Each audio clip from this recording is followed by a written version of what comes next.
Everyone talks about trauma, but very few people understand what it actually does to your brain. We tend to think of trauma as just a memory, something bad that happened in the past. But in reality, trauma isn't just stored in your thoughts. It's stored in your nervous system. It changes how your brain functions day after day, even long after the event is over. When a person experiences trauma, whether it's a car accident, abuse, loss, or anything deeply overwhelming, the brain kicks into survival mode. This is where the amygdala comes in. Think of it like your internal alarm system. It's there to protect you. But after trauma, that alarm gets stuck in the on position. Your amygdala becomes hyperactive, constantly scanning the world for threats even when you're safe. This is why trauma survivors can feel anxious in normal situations or suddenly panic when they hear a loud noise or smell something familiar. It's not irrational. It's their brain doing exactly what it's been trained to do: protect them from danger. But that's only part of the story. Trauma also weakens the prefrontal cortex, the rational, logical part of your brain that helps you make decisions, think clearly, and regulate your emotions. In a healthy brain, the prefrontal cortex helps calm the amygdala down. But after trauma, that connection weakens.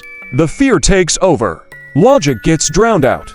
It's not that someone wants to overreact, it's that their brain literally can't switch off the alarm. And then there's the hippocampus, the part of your brain that processes and organizes memories. Trauma disrupts the hippocampus too.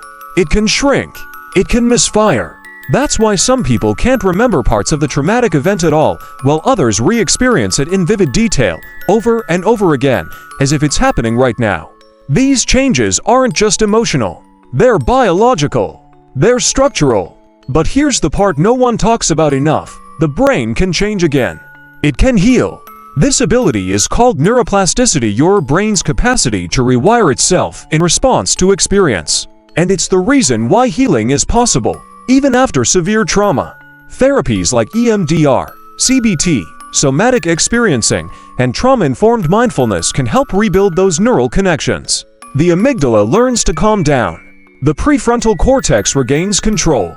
The hippocampus begins organizing memories instead of looping them.